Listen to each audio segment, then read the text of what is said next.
ากาศแบบนี้พี่น้องเนาะอยู่ทุ่งไร่ทุ่งนาสบายใจ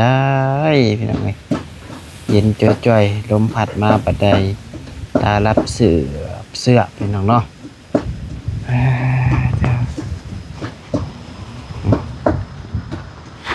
ผูกเปนอนอยู่กลางเทียงพี่น้องเอ้ย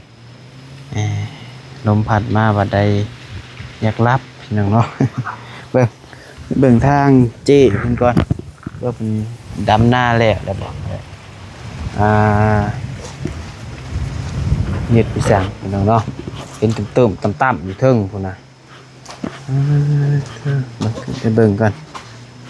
เฮ็ดไปสั่งเด้เนาะตำแจ่วกินมะข้อบ่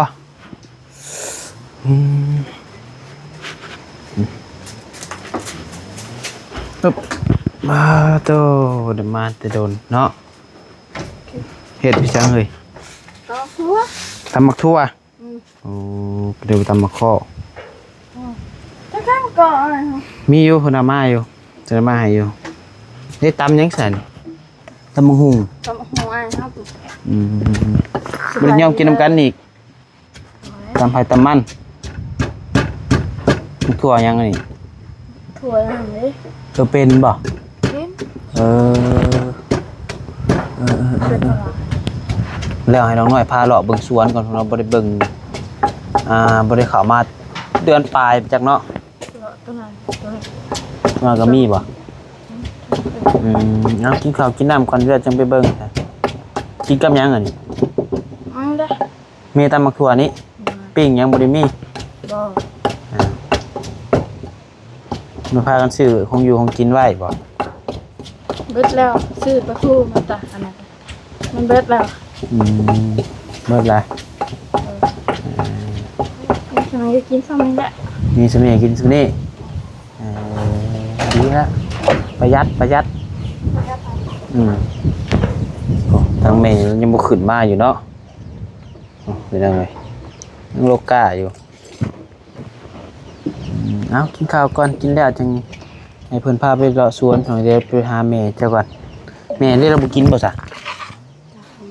บ่เด้อแม่กินข้าวกินน้ำแม่กินข้าวเด้อ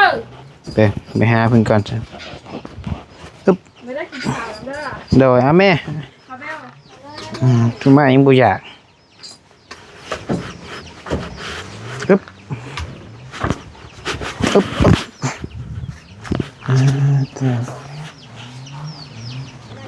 ไปพี่น้อง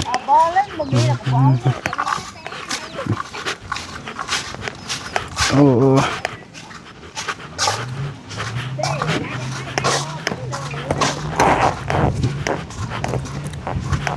บ่ขึ้นกินข้าวน้ำลูกสาวบ่ยายบ่หิวข้าวหิวน้ำบ่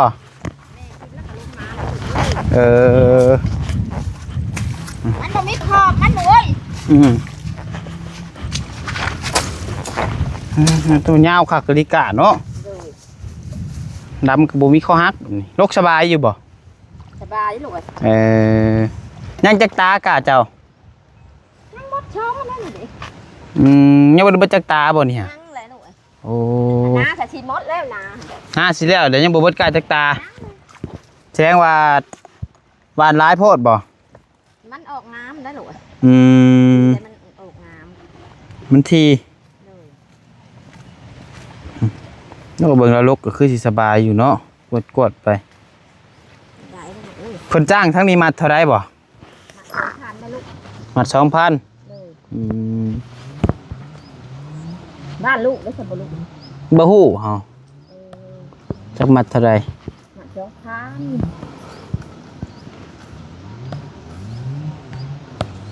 หนักหญ้านี่ลูกเอ้ยหลายกว่าหญ้ากระไรหลายหญ้าผลบ่ตกหามมันเลยหวานผงบดทนบดตกติจักมือได้ดำหน้านี่ได้จักมือเลยมือแล้วสิปลายแล้วลูก10 ปลายมือละผลบ่ลิ้นแม่ก็ใบดำนะลูกเอ้ยน้าแม่ใช่ดอกมันแดดอยู่ห่มอยู่เนาะแดดจะเย็นจะลมมันลม อเห็ดอยู่ดอก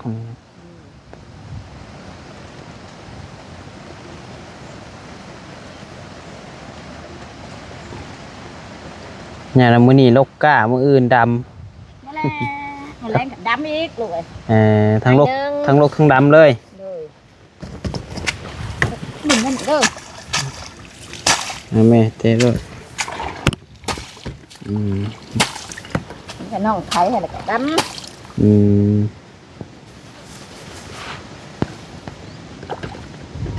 ให้หนึ่งจักมัดให้หนึ่งนี่ ำให้หนึ่งทิพย์2 มันทิพย์3 มันเด้อ ให้น้อยเนาะบ่แม่นให้ใหญ่ปานใด เด้อ ให้ละ10 มัดก็จักแล้วติ ให้ละ10 มันก็อยากแล้วน้ำหนึ่ง โอ้หน้าเฮา4-50ผู้คนเราดำ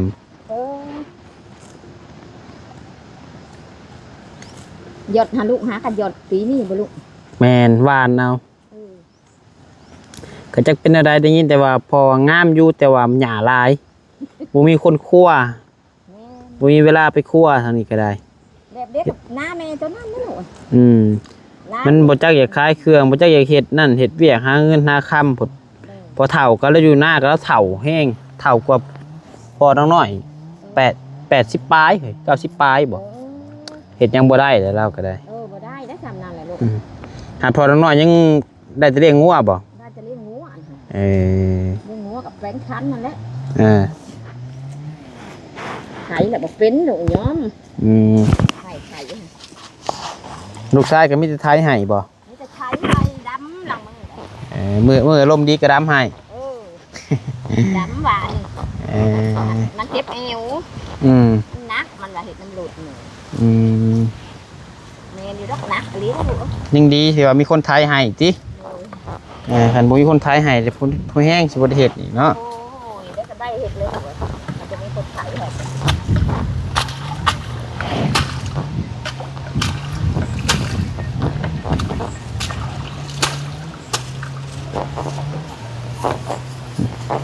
ข้าวยังอันนี้ข้าวเหนียวนี่บ่คือว่าเดี๋ยว1,015 1,015ข้าวเจ้าเด้บ่ได้เห็นนั่นบ่ซะบ่มีบ่ ไม่ใบมีได้ลูกข้าวเจ้าแม่บ่มี โอ้บ่ได้เฮ็ดข้าวเจ้าบ่ได้หว่านข้าวเจ้า ข้าวเจ้าไม่เห็ดข้าวเหนียวหมด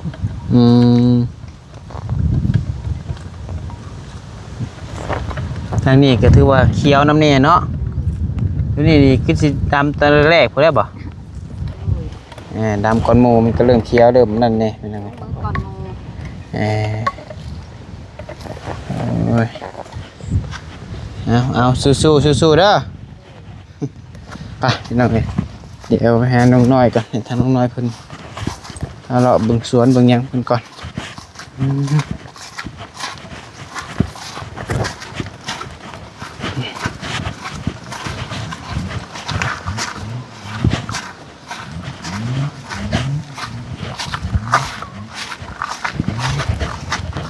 บรรยากาศอยู่นาน้องน้อยนั่นคนอื่นเบิดก็ทักทายสบายดีเด้อพี่น้องเด้อสบายดีสวัสดีพ่อแม่พี่น้อง FC กันเบิดสุขุสุคนพี่น้องเอ้ยเอาพบพ่อกันกับซองใส่กกอีกคือเก่าเนาะนอนเด้ลมนี่โฟมคือเปียกตัวสะสะตอนใดไปสะอยู่นะห่วยอาบห่วยเลยไปอาบน้ำห่วยบ่กูน้ำห่วย ว่าอยู่คือบ่เฮ็ดน้ำว่าคือไวแท้ตกลงมาตกลงไปแล้วก็อาบแล้วสะมันจะไวเด้สะน้ำห่วยเลยมีอันนั้นใส่บ่คือว่าจุ่มหัวลงละบ่มีอันหัวสื่ออันหัวมาคือว่าจุ่มหัวลงละซะดอกเลาะเบิ่งสวนไปเบิ่งสวนบ่อิ่มแล้วข้าวฮะกินไวแท้ของกินบ่แซ่บไปกินไวที่เพิ่นเนาะกินบ่มีของกินเอาเลาะดูฮะ6เป็นจังได๋ต้นหมกม่วงมันโอ้มีแต่หญ้าติ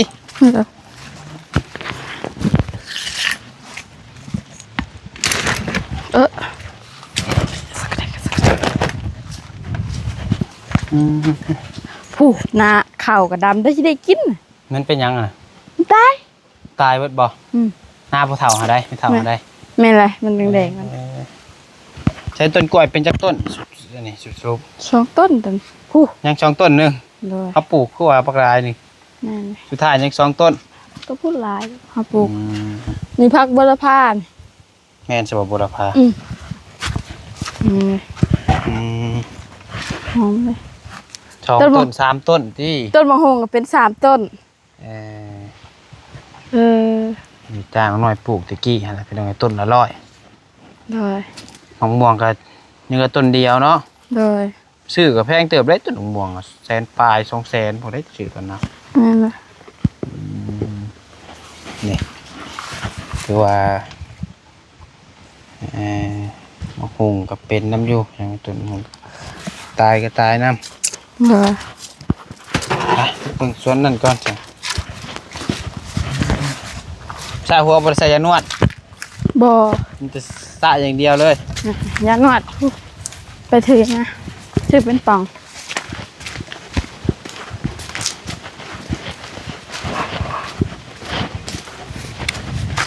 หัวตอนนี้กระเพามาเลย หืม ลมผัด เนี่ยก็ หัวตอนนี้กระเพามาเลย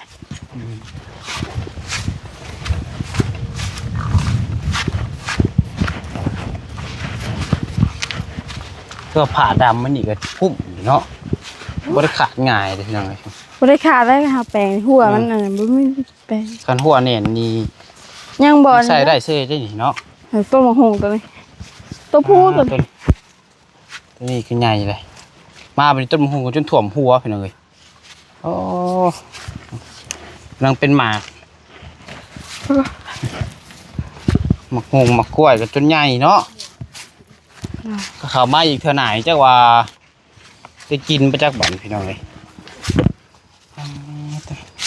บัดตา ต้นหัวสิงไข่กับมันมะม่วงมันงำกันเลย งามแล้วกลนแพง ก้นหัวไข่ก้นออกมาหนัง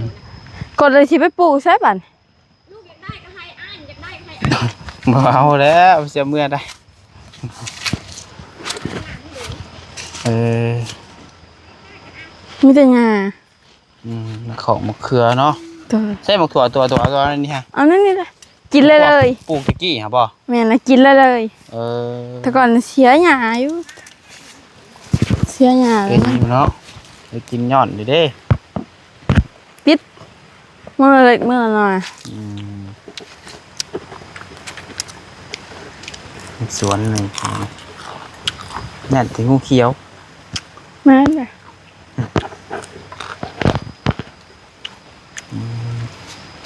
เจ๊หน่อยพาเลาะสวน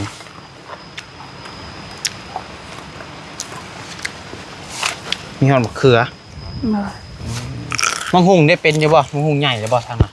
ง่ายแล้วเหรอ คือบ่ออกไปป้าไว้ให้สร้างนี่ เปิดเนาะ ไปขันมันใหญ่เดี๋ยวไปเด็ดป้าไว้ให้สร้างนี่ป่ะ ไป เพราะไว้เพิ่นตำเพิ่นหยังหั่นน่ะมันเถื่อเพิ่นไว้ตำอุ๊ยอันนั้นมันใหญ่ ก็หมักอันนี้หาดกอะไร มักหยานี่ บ่นี่มักจิดาเลย สิดาก็เป็น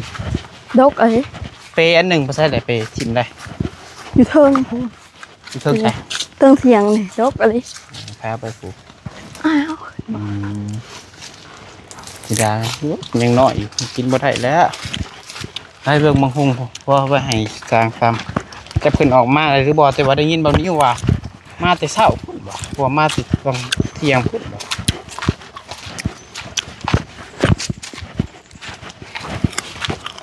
น้ำเต็มนองเด็ดมันก็ใส่เนาะคันมันนั่นเนาะ อ้าว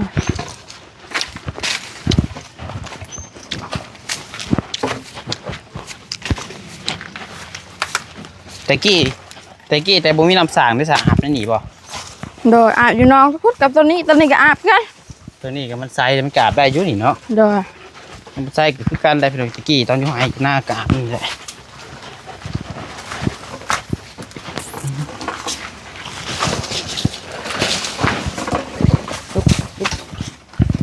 ใส่บังหู เด้โอ้โห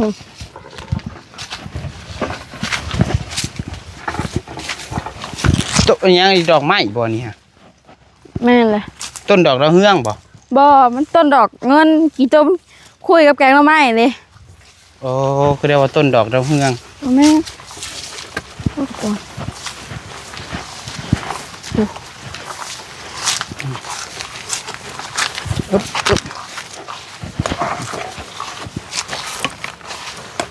ถ้าทางนี้กับทางนี้เนาะสวนยังปลูกยังไงจะทางนี้หน่อย ปลูกมังฮู้แล้วก็มักคือมังบวบ มักซาลีน้ พุ่ม ำซา ส ลี ลี นี่ ส มัน วน เกิดเองบ่เกิดอะไร ปลูกพุ่มมักสลีสวนนะปลูก เอ้าทางนี้ก็เป็นของแม่เจ้าเบิร์ดบ่เนี่ย แม่นแหละ เออ แต่ขานี่ได้มันสิมีรักลงมาดอกแต่ขานี่แหละ พุ่นกับแม่นไปเลยสวนมักซาลีนะฮะ โดย โอ้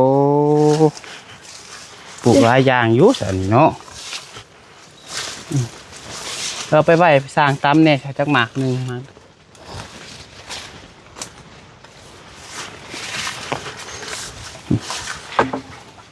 แต่สวนเพิ่นยังไง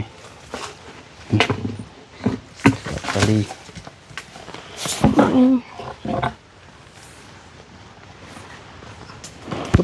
แมงมุมไปจุ่มหลังคาปึ๊บหักบนต้นพอแห้ง อะไร มันหงก็งามเนาะจุ่มอยู่ที่ไหนที่แรกขนาดว่ายามพ้นยามยังบริอุดของกินเนาะของปลาของยังไปหน่อย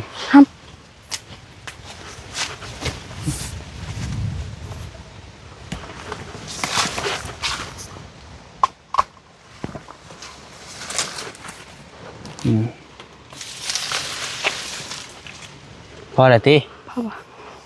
พอมากพอแล้วเบิดดอก สวนนี่ ไปเบิกสวนพุ่นก่อนสัตว์ปึ๊บอันนี้ปลูกหมักซารี่ด้วยเฉพาะบ่โอ้ ปลูกมังมัง ปลูกทุเรียนน้ำ นี่ อ๋อหน่วยใหญ่เท่ดีบ่ ยังบ่แก่ อ๋อตุ๊เรียนมามากโอ้ใหญ่แห้งเลยนี่เห็นบอกพี่น้องผม แก่พี่เฮมักสลีบ่ได้กินมาแล้วมักสลีโอ้ ฮักฮะ มักสลีนี่บ่ได้กินมาแล้ว มันเป็นยัง อันนั้นกินบ่ได้ มันยังกิน ตะกะแตนนี่ดิ แต่กระแตนกินบ่เลย ข้าวบ่ บ่เขาอะไรโอ้เป็นสวนนะเป็นมาดูทีน้อยพาเลาะบึกสวนพี่น้องเอ้ยมื้อนี้โอ้ยออกมาโดนกระแปลกหูแปลกตาเนาะ ได้ มันโดนออกมาเทื่อเลยคือว่ามีแต่แนวพี่น้องมีแต่นั่น ผู้บ่ผิดก็บ่เป็นแล้วผิดมันงัวกิน บ่ได้ฮู้ได้มันอยู่ฮู้จักนั่นดินตัวหอดพุ่นติ เฮ้ยเราลองไปหัวแต่ขาหัวนี่ก็ไม่ งัวเราผูกอยู่พี่บ่บัดนี้ โดย เออ มันบ่มีบนผูกเลย ไป ก็ ทำหูไปไว้ให้สร้างไว้ตาม เห็ดหวานแซ่บนะว่าเห็ดหวาน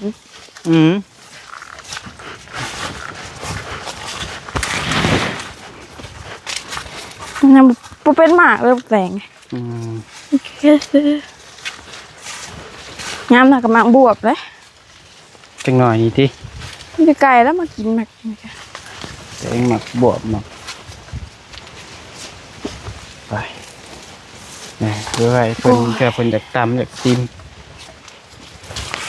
หมักถั่วหมักเพียคันมันลายเก็บออกไปเพิ่นน้ำ เลย มันลายอย่างเงี้ย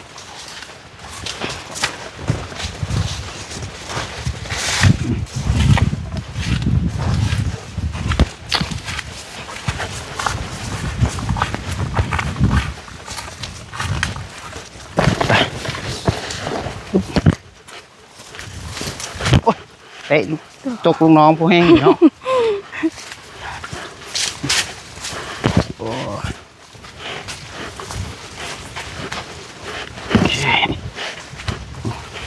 นำน้องก็เป็นตาโดดแท้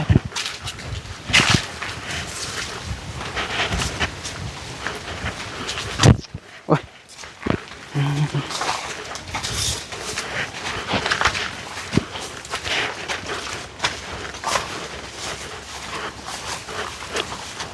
โอเคไป ดู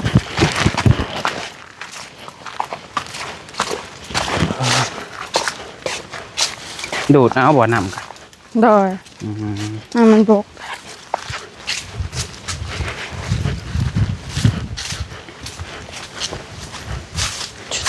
จุ๊บ เอาไว้แทกตาไว้เพิ่นไปพุดหนึ่งรถกับเท่าติ ขี้ต้ม จังแต่ซื้อหายนี่ล่างจักเถื่อเลย 2 เถื่อ 2เถื่อ ขี้ต้ม เป็นยังไงเนาะแล้วบ่แล้วบ่เวียกงาน โดย ออกรถพุ่นได้คันแรกเลยครับบ่วันนี้ไปโทรมาบ่ จักโทรศัพท์กัน แป้งได้โทรศัพท์นะ แปลงแล้ว ใช้ได้ปกติเพิ่นเอาเป็นน้ำหยัง จอมเสื่อม โอ้เปลี่ยนแต่จอโทรศัพท์ตัวเนาะ พกเถื่อบัดนี้บ่ พวกเถื่อเลยเปลี่ยนแต่จอเป็นยังไงไปแปลงแล้วบ่รถน่ะ ยัง คือบ่ไปแปลงจักเถื่อ อยู่ไปแปลงในน่ะก็จะเมื่อบ้านเลย ไผ ผู้เปิดห้านเด้ผู้เปิดห้านขายเผลอเด้ในบรรทาลงหั่นเด้บืด คือว่าเขาวดงเห็นดุอยู่ก็เอาไปแปลงเลยไปให้เพิ่นใส่ให้ใส่พวกเขาบ่โดนดอกอันเก่ามันก็ยังอยู่แล้ววะ ยัง แม่เพิ่นซบใส่แปลงให้ซื่อ โดย ใส่ได้มันจะคือไอ้มันเป็นรถห้างได้จังหน่อยอะ โดย รักษามันโอเคป้าจะเป็นน้องเนาะเดี๋ยวต้องไปใส่เขาจบคลิปก่อนสำหรับคลิปนี้ก็ได้และว่ากันเนาะ โดย โอเคผิดพลาดประกันในขอโทษขออภัยน้ำพี่น้องเอ้ยโดยสบายดี สวัสดี